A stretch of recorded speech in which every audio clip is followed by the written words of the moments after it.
Good morning, and welcome to another inspiring episode of the Good Morning Minute podcast, where we start the day with purpose, power, and a little bit of passion.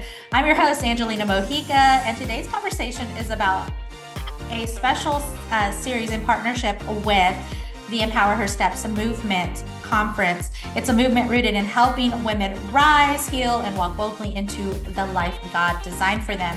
Our mission is simple yet powerful, empowering life purpose, because we believe that when a woman finds clarity in her calling, everything changes for her family, her community, and the generations to come. So friends, grab your coffee, take a deep breath, and be ready to be uplifted as we dive into real stories, honest lessons, and bold steps towards purpose with our incredible guest. And our guest today is Lisa. Lisa, welcome to the show. Thank you so much for having me. I'm super excited and I love this topic. That is beautiful. Wonderful. Well, we're excited to have you and can't wait to get to know you even better. But before we do so, why don't you just take a few minutes and introduce yourself to our listeners?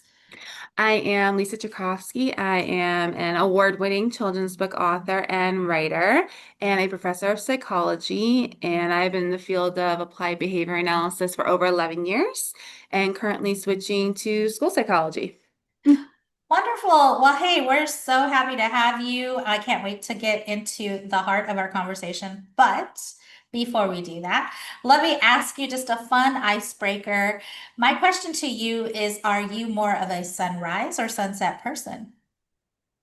Sunset, definitely. Oh my goodness, I'm not a morning person. But it's so beautiful to watch the sunset and the way the sky kind of turns, like orange, pink, red. I can see the sunset right out of my window and I love watching it. Hmm. Something refreshing about a good crisp morning sunrise, like just, oh, the break of a new day. We got another chance. Let's, get after it. Yeah, I like it too. All right. And then sunset, just a good departure of, things have been completed. Just that full circle of things have been completed, and I love it. Well, depending on what I got going on for the day, I'm either one or the other. So we'll I see. agree completely with that. Absolutely. I watched the sunrise last week because I had to get up early for a conference, and that was Uh-huh. really fun. The sky was really beautiful.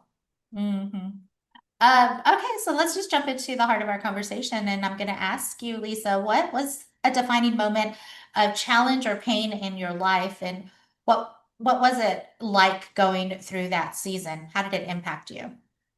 So I've had a few different things happen, but I think one that really set me on the course that I am right now is, I mentioned I'm going into school psychology, but the real catalyst for that was a difficulty I had getting my dissertation topic Mm, approved. I mentioned I went to the conference and for the first time, I feel really comfortable in the field. And I think part of why I had so much difficulty in my original doctor is just I didn't feel comfortable. I knew very early on in that program that I wanted to switch out of applied behavior analysis. And I think not getting the topic approved really showed me that it's just not the place for me.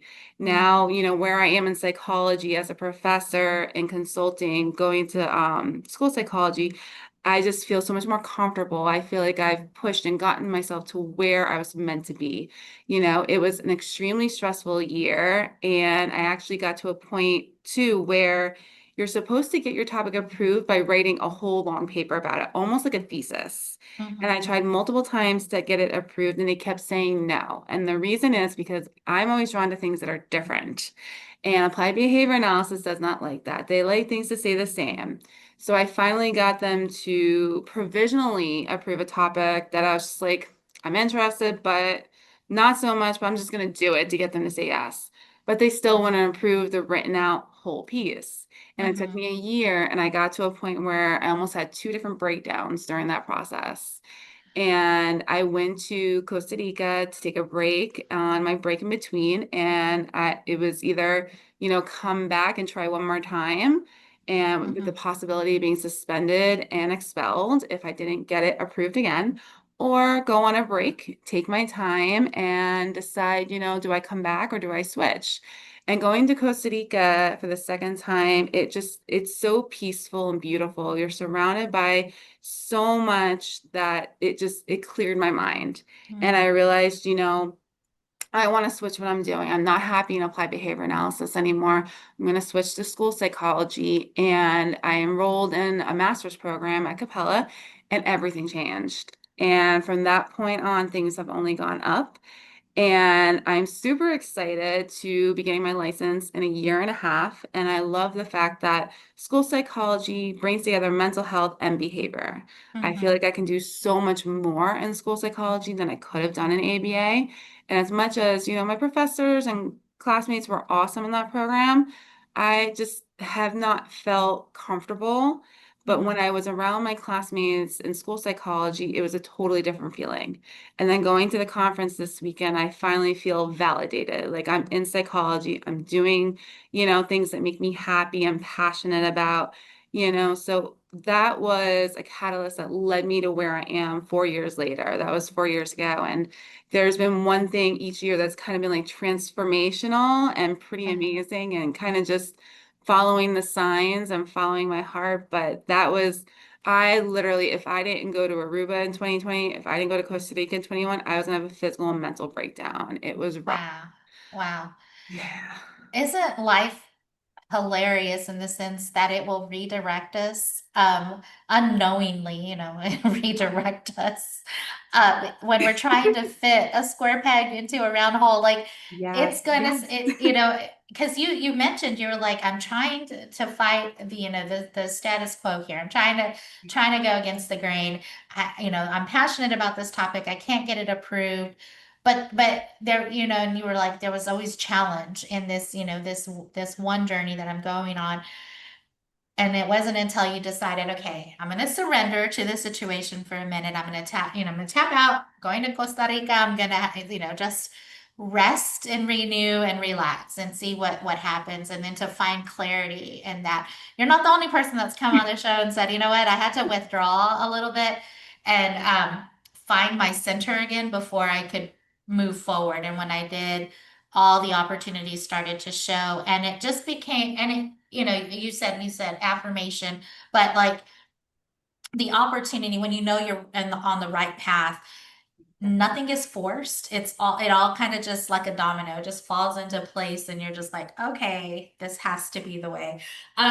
You mentioned some transformation as you were stepping into this journey throughout the years. Let's talk a little bit about that. What was the healing and the growth in this season for you? So I definitely think, I rolled in a second master's degree and was like, I'm never doing another doctorate. I'm going to do the certification.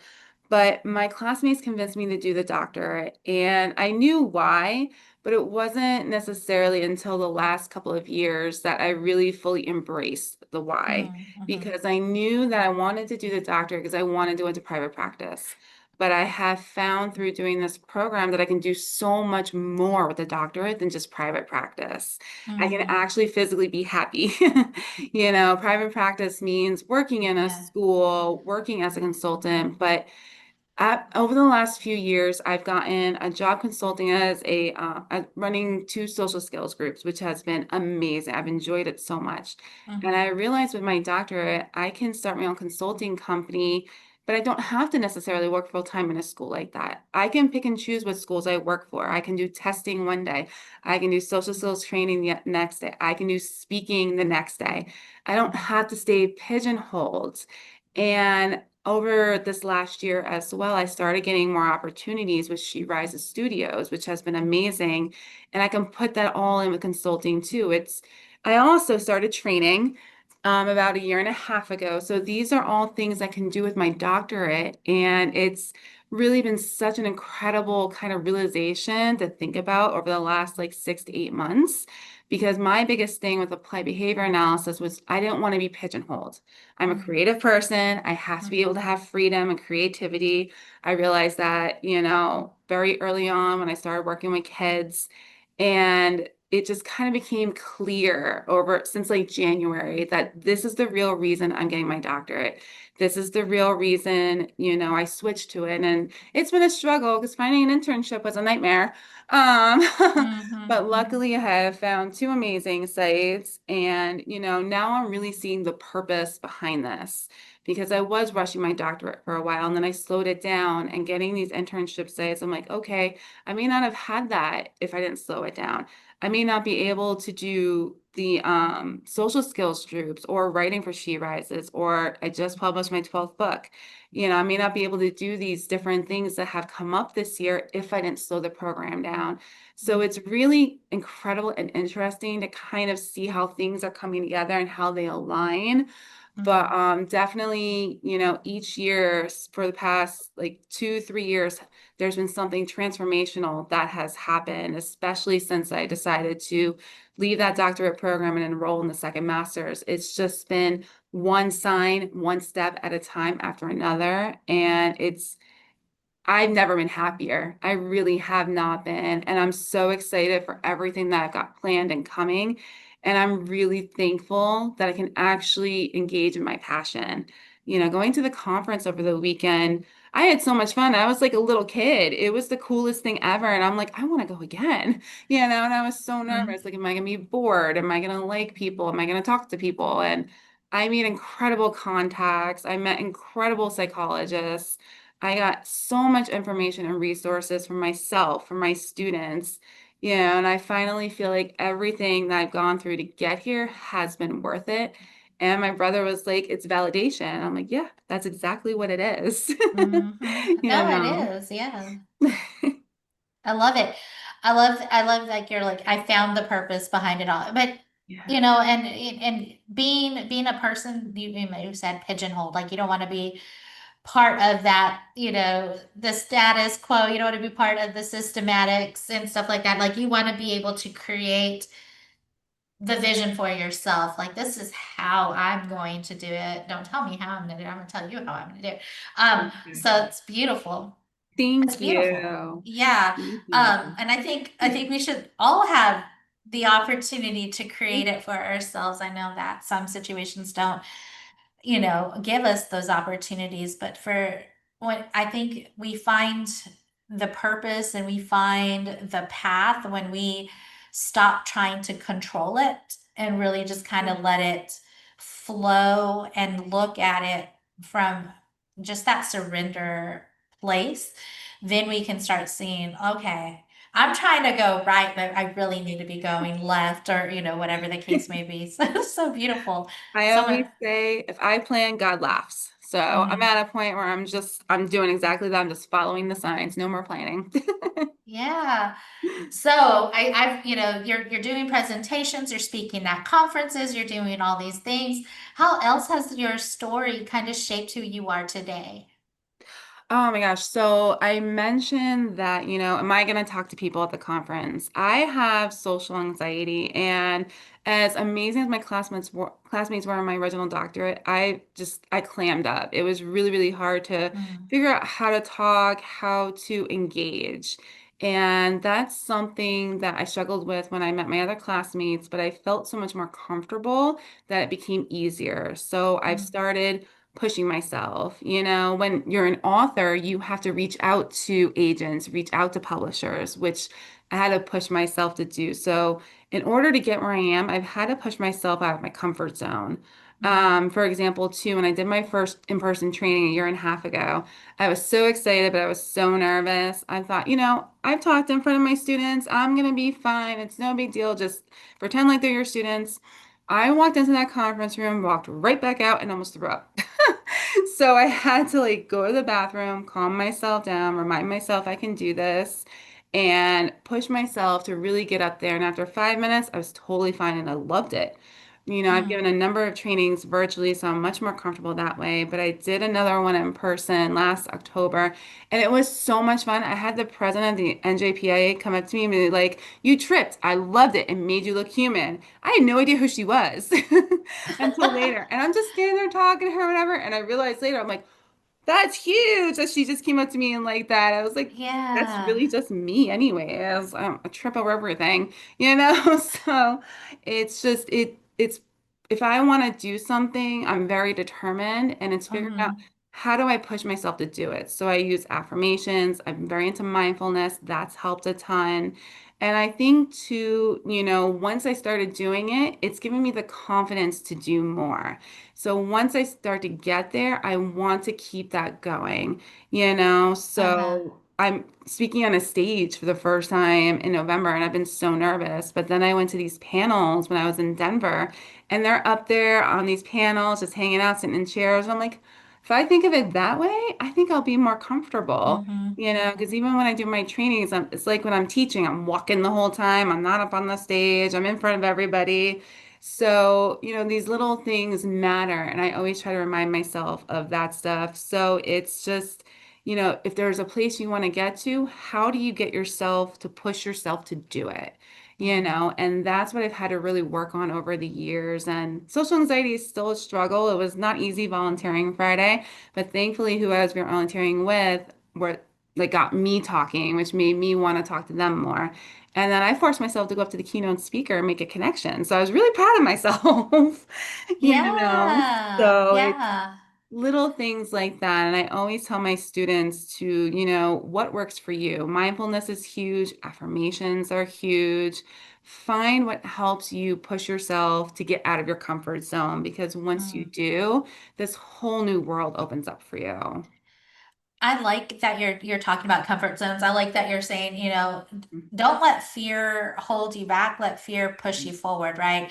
I often Exactly. say in my coaching business, like fear is just a guiding post. It's telling you that you're just nobody else has taught you how to do something. You're just headed in a direction that you're going to experience for the first time. And it's okay. Like you'll get through it. And so this authenticity and just the genuineness that you talk about, like I was upstage, I tripped over something, like that is so awesome because, and I will tell you why, because people like those things. Like people connect to real people. Like when you try to go up there and be quote unquote the expert, the Yeah. professional, like some people just disengage because they're like, you're like every other professional or expert that has stepped on stage talking about Exactly. this. Like you want to be I mean, you just want to be yourself basically when you're Exactly. giving these talks because that's what makes you relatable. That's what makes you connect to those others. And people will buy into your stories, they'll buy into what you're teaching or presenting on a lot more than they will if you're just like, okay, I'm gonna be, this robot up here, talk about everything. Yeah, yeah. That's been my experience too. Um, and I'm not comfortable talking in public spaces, but I've learned to grow into my comfort. But it's just getting out there and just doing it. And you know what? Have no expectations, accept the feedback because that's what's gonna help you grow through it all. So Exactly. And that's part of it too. And just even like watching and observing, like watching the keynote speakers, there uh, were two women, and they're up there talking about their business and organization. I'm sitting there like, I want to be you guys. Like I know what I'm talking about yeah. when I'm up there teaching, but you guys, the way you're talking, I'm like, what I have had, since I'm doing a panel in November, but they're just up there talking about things. And I'm like, you're so amazing and so good at it and looks so effortless. I'm like, that's what I want to be one day. And I think that's a really good thing too, is find somebody that's a mentor, someone Mhm. or other people that you can observe that you want to strive to be. So I think that really pushes and encourages you too, because even when I'm in front of my students, the first day I'm always nervous. And I don't pay attention when I walk, so they know me. I'm always bumping into the table. And I'm just like, whatever, that's me. What am I gonna do? So it's just like this is what it is, but at the same time, I've gotten to that place because I've really also, had these amazing mentors and observations too. So, I always tell my students about that stuff as well, and to just, don't care about people's opinions. Do you be professional, but also be real and authentic, like you were just saying. Absolutely. So, Lisa, let's say there's a person out there that's struggling through their dissertation like that. No, but let's say there's somebody out there in that in-between state of mind. Like, man, is this really the right? thing for me? Am I doing, am I doing what I'm called to do or, within my passion and purpose? Um, they're out there listening. What kind of advice would you give that person? I would say, if you're not in if you're questioning it, you're not in your passion and your purpose. I would say, think about what you always wanted to be since you were a kid. I always wanted to be an author and writer, but I never went to school for it. I never really thought about it being a real thing that I could do because you hear how hard it is to break into and that you don't make money. Well, you know what? If you have a passion and purpose, do it on the side. That's exactly what I've done. And now I've grown my author business into something that's a second career and it's blending with psychology. So Mhm. my best advice would be to don't limit yourself. Think about what you've always wanted to do. What's your passion? What makes you happy? And find a way. There's always a way to do it. It's work, it's a lot, but at the same time, it is so worth it. It is so rewarding. I never thought I'd be where I am right now as an author and writer. Oh my goodness, it's just like the most insane thing in the world. But I literally would always tell my students there's a way. You push, you keep fighting, you keep going, and you figure it out. Life is way too short to be anything but happy. And if it's not working, pivot. Figure out how you can do that. What's going to make it work? Mhm. For me, that it was getting a second master's. For me, it was starting the first doctorate. I failed an important exam in the field, and when I failed it, I'm like, what's going to help me pass it? Getting my doctorate. Still never passed it, which turned out to be the best thing that could have ever happened. But, maybe it's going back to school. Maybe it's getting a Yeah. different training. Maybe it's going and trying out a different job. Make it a second job and then your full-time job. I did that with teaching. I started off part-time teaching as a professor, and for the last year and a half, I've been full-time, which kind of happened unexpectedly too, but turned out to be the best thing that could have happened as well. So if you're Yeah. confused, take a step back, relax for a minute, and then really think about what's going to make you happy and passionate, and then you go find the way to make it work, no matter what it takes.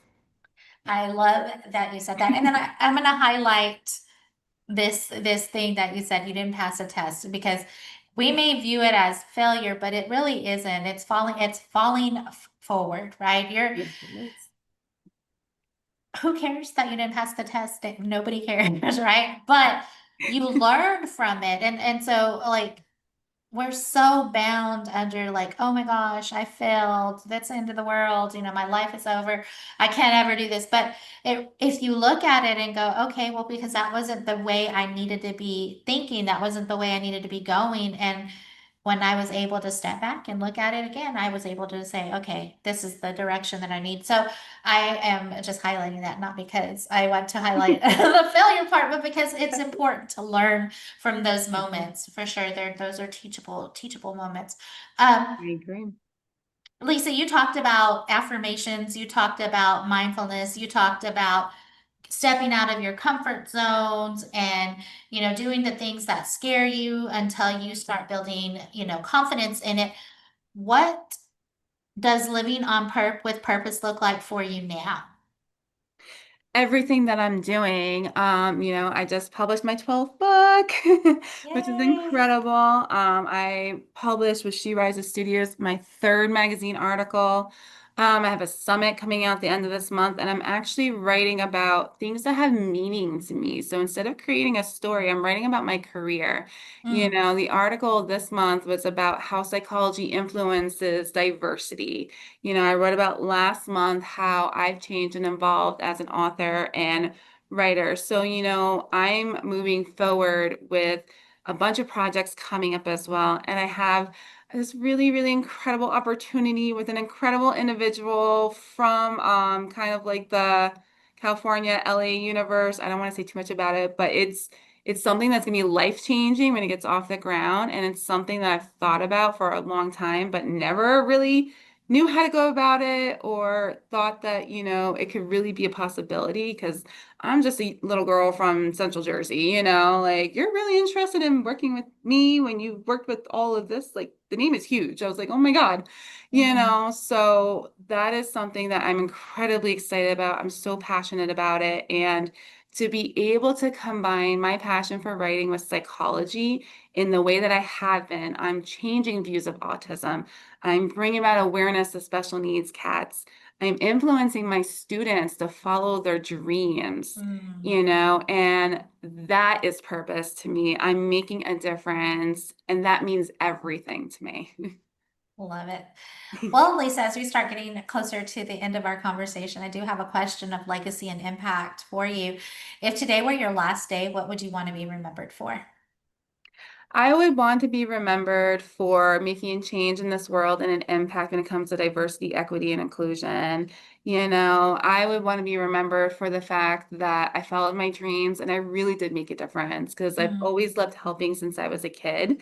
And my books have done so much more than I expected them to. They have grown to so much more than I thought they would. And just the fact that like I made an impact, I left a mark on this world. And it's so funny because I never thought of it as leaving a legacy. But when I was writing one of my articles, kind of writing about like who I am and what I'm doing, that's something that came up. So for me, I just want to be known as the person who really followed her dreams and made a positive impact on this world. beautiful. Well, my last question to you, Elisa, is if you could leave maybe a bit of truth or a word of encouragement to someone who's still trying to figure out their purpose, what would that be? Keep going, keep fighting. I've had controlling bosses, I've had jealous bosses. Mm, Working with people is really, really hard. But you know what? Let them go be jealous, let them go be controlling. You move on. The minute I wasn't happy at a company, I moved on and I figured it out. So keep going, keep fighting. I have crawled through so much to get to where I am. And, this is a second doctorate program. Who does that? And it literally took me about 6 months to get my internship, which is a dream internship. Lo and behold, they're letting her go in January, and I had to start at square one, yeah. and my next internship is not going to be as good of a site, but it's a site. I've worked there before, so it's okay. But at least I get to finish, and I try to spin things positive and remind myself of stuff like that. So just keep going, keep fighting. You're gonna get there too. Beautiful. Well, Lisa, let's say we have someone out there that's like, hey, I'd like Lisa to come and present at the next conference that I'm hosting. How can they connect with you? Absolutely. My social media or my email. My email is Lisa at lisajay.net. My social media, Facebook is Books by Lisa Jacovsky. I have Instagram at Threads, Diverse Ink Books. I have TikTok, Lisa J Author. I have like everything. It's really strange too. My students get a kick out of it when they find out, but you can Google me. Really strange. They just think it's hilarious and they go right to doing it. You Yeah. can always Google me. I have an email to respond to from Connection from last week too. I'm always open to helping other authors get self-published. I'm open to doing book readings. I've done a number of trainings. I have a summit at the end of this month for She Rises, the Leadership Summit in November. I'm going to be talking at. And I actually am doing a presentation and a poster next month for Southern New Hampshire University.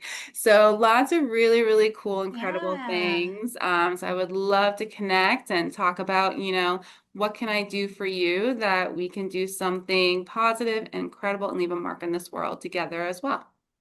Wow. Lots to look forward to. Yeah. Lisa, thank you so much for sharing your heart today, your story, and your light with us. It's conversations like this that remind us that purpose isn't about perfection. It's about showing up, growing through the things that we go through, and trusting that every step matters. Here at the Good Morning Minute and through the Empower Her Steps movement, we believe every woman has a calling worth discovering and a voice worth using. So, friend, wherever you are today, remember your purpose is powerful. You're not walking alone. Until next time, keep rising, keep trusting, keep walking boldly into the life God has designed for you. I'm Angelina Mojica, your life coach, sending you much love, much peace, and many blessings.